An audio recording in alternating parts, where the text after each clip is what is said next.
ആലപ്പുഴ ചേർത്തലയിൽ നവജാത ശിശുവിനെ കൊലപ്പെടുത്തിയത് കുഞ്ഞിന്റെ അമ്മ ആശയുടെ സുഹൃത്തായ രതീഷ് കുഞ്ഞിനെ വീട്ടിലെത്തിച്ച് ശ്വാസം മുട്ടിച്ചു കൊല്ലുകയായിരുന്നു. അതേസമയം ആശുപത്രി വിട്ട ആശ കുഞ്ഞിനെ ബിഗ് ഷോപ്പറിലാക്കി രതീഷിനെ കൈമാറിയിരുന്നു. അനാഥാലയത്തിൽ നൽകുമെന്ന് രതീഷ് പറഞ്ഞതായി ആശയുടെ മൊഴി. വിവരങ്ങളുമായി നിഷ ദിലീപ് ചിരികാണ്. നിഷ, ഈ അമ്മയുടെ മൊഴിയുടെ അടിസ്ഥാനത്തിലാണ് ഇപ്പോൾ നടപടി ഉണ്ടായിരിക്കുന്നത്.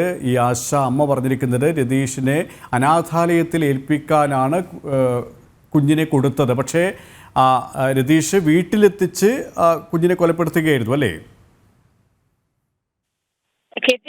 ഈ കുഞ്ഞിന്റെ അമ്മയുടെയും ഒപ്പം തന്നെ ഈ ആൺസുഹൃത്തിന്റെയും ഒക്കെ മൊഴികളിൽ വൈരുദ്ധ്യമുണ്ട്. ഇവരെ ഒന്നിച്ചിരുത്തി പോലീസ് ചോദ്യം ചെയ്തിട്ടുണ്ട്. എന്തായാലും ഇതിന്റെയൊക്കെ വിവരങ്ങൾ വ്യക്തമാക്കുന്നതിനായി ആലപ്പുഴ ജില്ലാ പോലീസ് മേധാവി 12 മണിയോടുകൂടി മാധ്യമങ്ങളെ കാണുന്നുണ്ട്.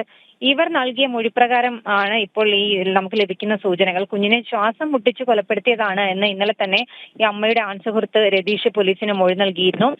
തുടർന്നായിരുന്നു രതീഷുമായി പോലീസ് രതീഷിന്റെ വീട്ടിൽ തെളിവെടുപ്പിന് പോയത്. കുഞ്ഞിനെ ശ്വാസം മുട്ടിച്ച് കൊലപ്പെടുത്തി കുഴിച്ച് ഇട്ടിരുന്നു.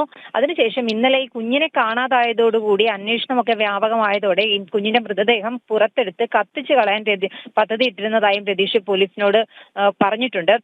എന്തായാലും 26-ന് ആശ ചേർത്തലയിലെ സ്വകാര്യ ആശുപത്രിയിൽ ആൺകുഞ്ഞിന് ജന്മം നൽകി. 31-ന് ഇവർ ഡിസ്ചാർജായി വീട്ടിലേക്ക് പോയ സമയത്ത് 31-ാം തീയതിയാണ് കുഞ്ഞിനെ ബിഗ് ഷോപ്പറിലാക്കി രതീഷിനെ ഏൽപ്പിച്ചു എന്ന് പറയുന്നത്.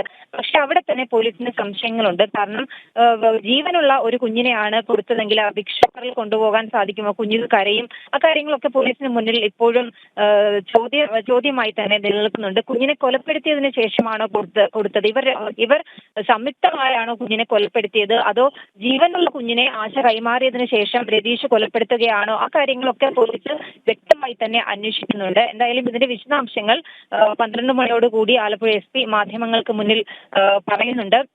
കുഞ്ഞിന്റെ പോസ്റ്റ്മോർട്ടം നടപടികൾ 12 മണിയോടുകൂടി ആലപ്പുഴ മെഡിക്കൽ കോളേജ് ആശുപത്രിയിൽ നടക്കും. ശ്വാസം മുട്ടിച്ച് കൊലപ്പെടുത്തിയതാണ് എന്ന് രതീഷ് പറയുമ്പോൾ പോലും മറ്റെന്തെങ്കിലും രീതിയിൽ കുഞ്ഞിന് പരിക്കേറ്റിട്ടുണ്ടോ എന്നുള്ള കാര്യങ്ങളൊക്കെ പോസ്റ്റ്മോർട്ടത്തിലൂടെ വ്യക്തമാകും. KP. യെസ്, നിഷ ദിലീപാണ് ആലപ്പുഴയിൽ നിന്നും വിശദാംശങ്ങൾ നൽകിയത്.